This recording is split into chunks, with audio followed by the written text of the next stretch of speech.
Thank you for tuning into our podcast, Canal Days, and what life is like in the industrial Connecticut River Valley of Massachusetts.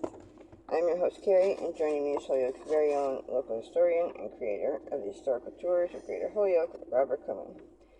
He offers both public and private tours, as well as presentations of historical sites within communities throughout Massachusetts. Currently, the communities that he centers on this year are Holyoke, Chicopee, South Hadley, and Easthampton, also Granby and Amherst as well. His tours spotlight on the canals, reservoirs, cemeteries, and churches, also parks, houses, and streets. He personally gives all of his presentations and tours himself. So in today's episode, we will be discussing the Immaculate Conception Church located in the community of Easthampton. So tell us about the history of this church. It has a long history, as it was the first Catholic church in Easthampton, which is saying a lot.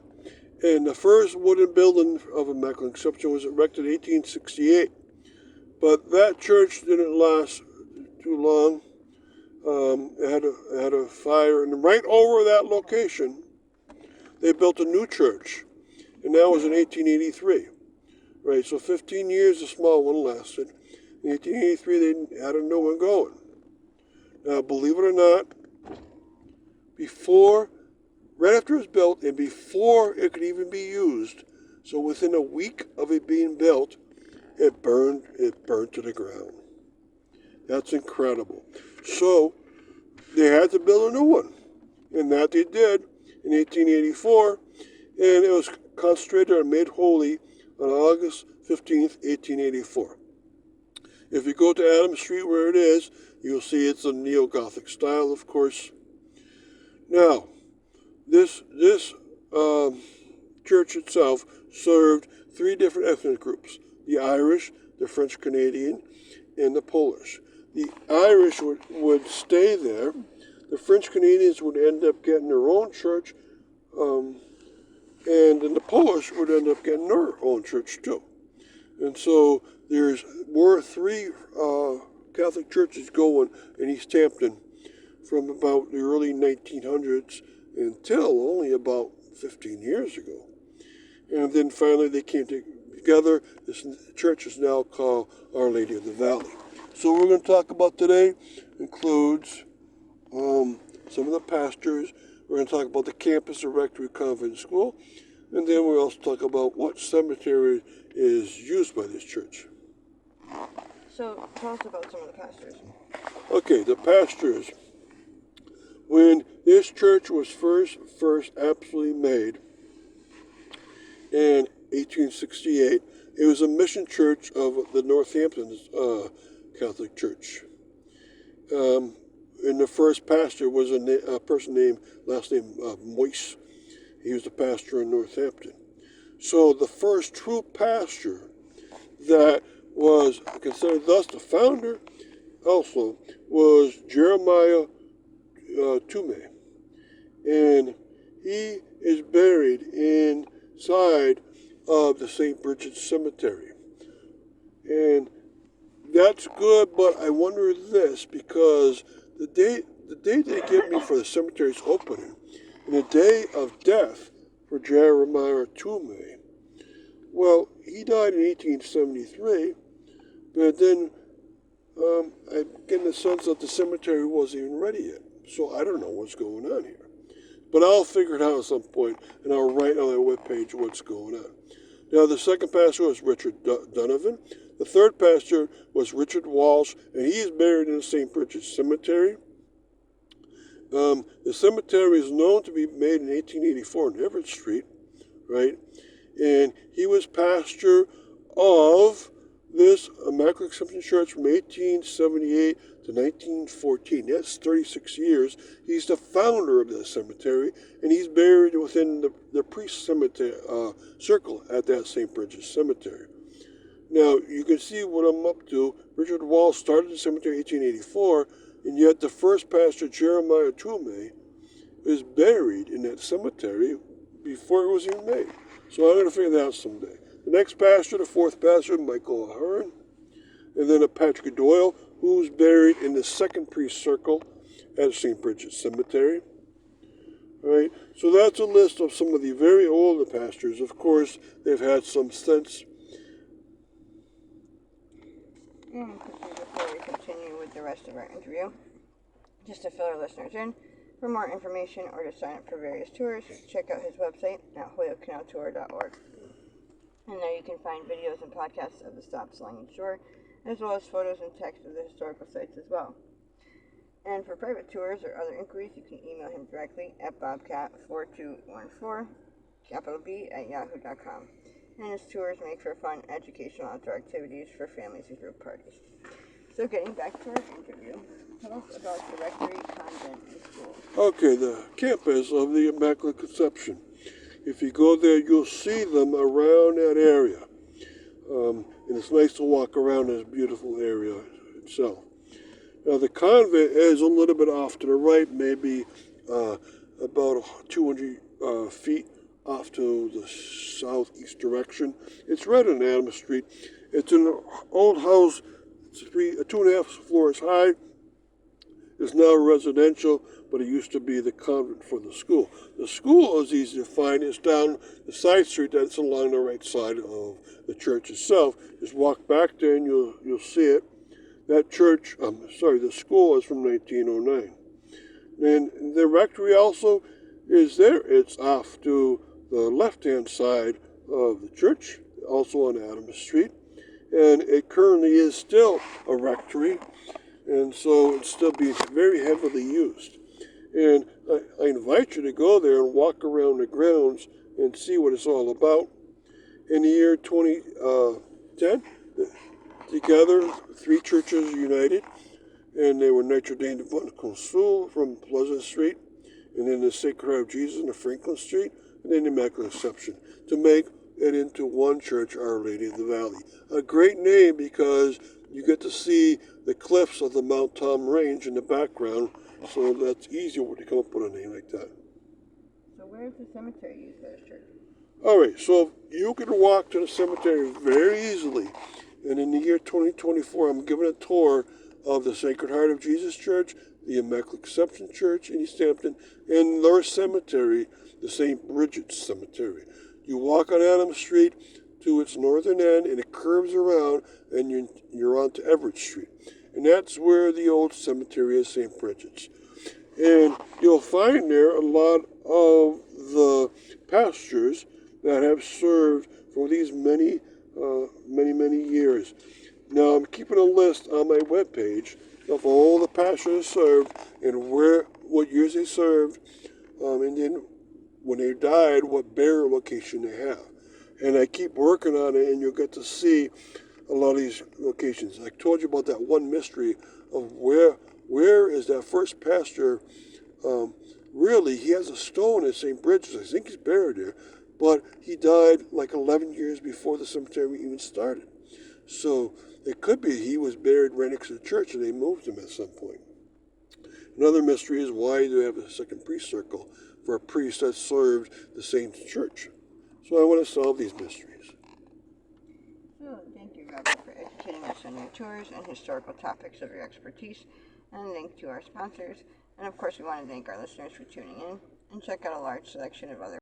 Thank you for tuning in to our podcast, Canal Days, and what life is like in the industrial Connecticut River Valley of Massachusetts. I'm your host, Carrie, and joining me is Holyoke's very own local historian and creator of the historical tours of Greater Holyoke, Robert Como. He offers both public and private tours, as well as presentations of historical sites within communities throughout Massachusetts. Currently, the communities that he centers on this year are Holyoke, Chicopee, South Hadley, and Easthampton, also Granby and Amherst as well. His tours spotlight on the canals, reservoirs, cemeteries, and churches, as well as parks, houses, and streets. He personally gives all of his presentations and tours himself. So today's episode, we will be discussing the Sacred Heart of Jesus Church, located in the community of Easthampton. So tell us about the early history of this church. Okay, we're talking about the Sacred Heart of Jesus Church, Easthampton, on 34 Franklin Street of Easthampton. It was started up in the year 1909. So before that, sure, there were Polish people coming in about late 1890s, and they would go off to the Immaculate Conception Church, Easthampton, just a couple blocks away. No big deal, but as the numbers grew and grew, they needed their own church. And it's still there, the church. It's a wooden clapboard church, all painted white. It has a nice, quaint little look to it. It's very close to the Immaculate Church and the St. Bridget's Cemetery. And they actually used that cemetery for a while. All right, and so what we're going to talk about is some of the pastors today, and we're also going to talk about the history, and we're going to talk about the rest of the campus of school and the convent, and what cemetery they happen to have used. And so tell us about the pastors. Okay, there's a lot of pastors, and so I'm not going to list them. They're on my website. Now, the way it goes is that they had a small house in Easthampton substitute as their church from November 10th of 1907 up to November 18th of 1909 before they built this church. All right, so they had a mission church, that's what it's called. It's not yet the church, but it's a small substitute, and it actually was run by Immaculate Conception Church in Easthampton because they had the pastors. And pastors that knew Polish would come in and say the Mass with them once a week. Right? Władysław Kielbasnik, Leon Jandy, and Marcin Pichota were the first three mission pastors. Well, the real first reverend that served the church, though, November 18th, 1909, it started up. His name was John J.A.N. Mard. And then there was Wenceslas Lenz, and he's happened to be buried in the St. Bridget's Cemetery. Bartholomew Slawinski, Andrew Likurzik, and since the 1940s, I haven't got the list, but there is probably many, many more. So these pastors I'm trying to hunt down where they were buried. Two of them, one from 1980s and another from 1990s, are buried in the Saint Stanislaus Cemetery of Easthampton. So I did find some of them. Just to fill our listeners in, for more information or to sign up for various tours, check out his website at hoyocanaltour.org. And there you can find videos and podcasts of the stops along each tour, as well as photos and text of the historical sites as well. And for private tours and other inquiries, you can email him directly at bobcat4214, capital B, at yahoo.com. And his tours make for fun educational outdoor activities for families and group parties. So getting back to our interview, tell us about the rest of the campus. Okay, so it has a school, a convent, and a rectory like any good Catholic campus. When you go to the area, it's a nice landscape around it, especially out towards the back, and they have a couple statues in the front. The land was bought from a couple of farmers. One was Polish, and the other was Yankee. And the rectory you'll find off to the side. The school you'll find about 150 feet off to the northern edge. It looks like a school. It has a high basement and 2 floors above it. And the school was opened up on August 31st, 1919, for first use by the Polish ethnic groups. The first nuns happened to have been the Franciscan Sisters of St. Joseph, same ones that ran the Mater Dei Rosa school in Holyoke, but they were replaced very quickly by the Felician nuns from Lodi, New Jersey. Right, the convent, the first few years, was the top floor of the school. The school had 2 lower floors and 1 top floor. And then they ended up getting their new convent, which is towards the back of the church. And so the campus is very nice looking. I was amazed when I went out there. It has a nice look to it. Sadly, it had to close down. And so now the only Catholic church left of 3 in Easthampton is the Our Lady of the Valley Church, which used to be the Immaculate Conception Church. So along the way, they had a lot of stories to tell. And the last question.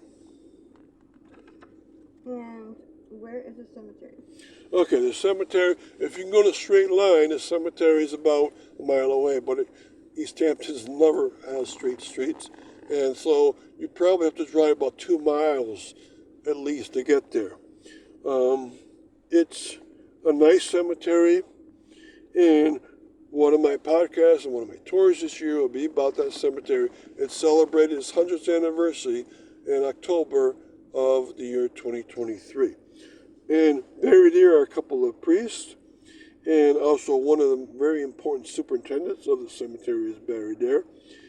A couple of men that died during the course of World War II from injuries received during the war itself are also buried there. And if you go there, you'll see a very nice look to a lot of the stones, but some of them were hand done. One was stone with cement in the front of it, and someone put their finger in the cement and made the name of the person and the years of birth and death. So you get these really quaint looking stones. So I hope that you go to the tour this year. I have two different tours, one in the cemetery and then one of two churches in the cemetery together. That would be in the year 2024. It will include Our Lady of the Valley, which used to be Immaculate Conception. It will include the Sacred Heart of Jesus Church, which is the Polish one that we're talking about, and will include the old cemetery of St. Bridget's. Now, where were the old Polish buried before 1923? They were buried in the St. Bridget's Cemetery. The poor people towards the back, some of the families and ones that could get the money up, are buried mostly towards the right. And so when you're walking through the cemetery, and there's no clustering of Irish, Polish, or French Canadian, you see them all together, right? And that's because there was only one church for the very old people like this. So thank you for listening to this podcast. Thank you for tuning into our podcast, Canal Days, and what life was like in the industrial Connecticut River Valley of Massachusetts. I'm your host, Carrie, and joining me is Holyoke's very own local historian and creator of the historical tours of Greater Holyoke, Robert Camus. He offers both public and private tours, as well as presentations of historical sites within communities throughout Massachusetts. Currently, the communities that he focuses on this year are Holyoke, Chicopee, South Hadley, and Easthampton, and also Granby and Amherst as well. His tours focus on the canals, reservoirs, cemeteries, and churches, as well as parks, houses, and streets. He personally gives all of his presentations and tours himself, and in today's episode, we will be discussing the Saint Stanislaus Cemetery located in the community of Easthampton. So what is the official name of this cemetery? All right. The Saint Stanislaus Cemetery in Easthampton, that's its official name, but it didn't start off its existence with that name. It started off as being the Sacred Heart Cemetery, and then it was changed. Now, even that doesn't represent what church they represent, which is they represent the Immaculate Conception Church that's in Easthampton. So now I'm going to talk about along the way when it started up and some of the first burials, and then we're going to also talk about who is buried here in terms of pastors who are buried here, and then why am I doing a tour of this cemetery this year? Why would I start with this? And so hopefully we can find a lot of interesting information along the way. Now, notice that it has the same name as the Saint Stanislaus Cemetery in Chicopee, and they were started up the same year. So I'm also doing a 100th year anniversary tour of Saint Stanislaus of Chicopee. Now, the truly official name is Saint Stanislaus Bishop and Martyr Cemetery. And the reason why, there exists 3 Saint Stanislaus, and the only way to distinguish between them is add something to their name. And so this one happens to be the one that was a bishop and martyr. He was a bishop that was killed, and he became a martyr. And so it's St. Stanislaus B.M. Cemetery, St. Stanislaus Bishop and Martyr Cemetery. And what year are the first burials from? Okay, the first burials are from the year 1923. And it was probably gotten ready earlier that year. And the first burial of all was on the 6th, well, the death was on the 16th of October 1923. It was a young child, age of 2 years and 1 month. His name is Frederick Seismansky. He was from Easthampton, and he died of accidentally burning himself by contact with a gas plate. So he must have hit against something extremely hot, and his flesh must have come to fire, and he died. That's very sad. All right, the second burial and the first adult burial in the cemetery was of Joseph Siach on the 24th of October, 1923, and he was buried in the cemetery. He was of course, of Polish ethnicity and was born in Poland, and he would die in Easthampton, and he seems to have lived most of his life there. He died of prolonged lumbar. That's something to do with the lungs. And then the rest I don't understand. So tracheation. So something must have collapsed in his lungs. So those are the first two burials. And there's a lot of other old burials around. There's a Donald Plord in 1931 that has a very unique gravestone that was etched into the stone by a finger. You can tell by looking at it was made by a finger. And quickly, before we continue with the rest of our interview, just to fill our listeners in, for more information or to sign up for any of various tours, check out his website at holyokecanaltour.org. And there you can find videos and podcasts of the stops along each tour, as well as photos and text of the historical sites throughout as well. And for private tours and other inquiries, you can email him directly at bobcat4214, capital B, at yahoo.com. And his tours make for fun, educational outdoor activities for families and group parties. So getting back to our interview, who are some of the pastors buried here? All right. None of the very first pastors of the Polish Ethnic Catholic Church in Easthampton are buried here. That is called the Sacred Heart Church, and none of them are found here. And some of the later ones are, though. There is one early pastor buried at St. Bridget's Cemetery of Easthampton. His name is Father Lenz, and he's buried behind the priest circle. But some of the ones that are buried here is Stanislaus Zebla. And also there's another pastor here, Stanislaus Wojak from 1980. So at least they have a couple of pastors buried in this location, which is wonderful. Thus, since there's only two and none of the early ones are buried here, there's no true priest circle that you find in a lot of Catholic cemeteries. And so it doesn't have a unique center. But since they didn't have that, what they did is they put a chapel towards the middle of the cemetery. And that chapel has, for instance, a superintendent buried along one side of it, and also has one of these two pastors buried alongside of it. So that's kind of making up for a lack of center. And it kind of works. It's a very nice chapel and sap around it.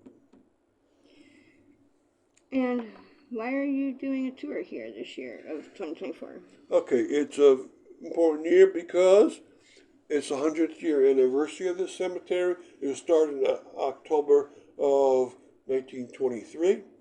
And so in late October of 2023, which is last year, it celebrated its 100th year. I didn't want to have a cemetery tour out in the cold of late October. Its cemetery is very open up cemetery. It's fairly close to Mount Tom and open farmland. So I figured people would be too cold. So what I did, I decided to have it in the early spring of the year 2024. And we're going to go around, and we're going to see the center portion where the chapel and the priests are buried. Some of the very old burials, we'll find those. And we'll also look at the gates and the view and where the modern burials are. And we're also going to find some of the military deaths here. There are at least 2 men that died during the course of World War II. A lot of Polish died in World War II. Polish Americans died in World War II. For instance, John Shabaska died in 1944, and Stanley Ruzick died in 1942. Right, and I'll show you where those barrels are. So I hope you go along on this tour. It'll be fun to celebrate the 100th anniversary. And thank you, Robert, for educating us on your tours and historical topics of your expertise. And thanks to our sponsors. And of course, we want to thank our listeners for tuning in. And you can check out a large selection of our other podcasts at his website, as well as on SoundCloud.com. And be sure to stay up to date with new podcasts and videos posted daily. Thank you, and hope you join us again.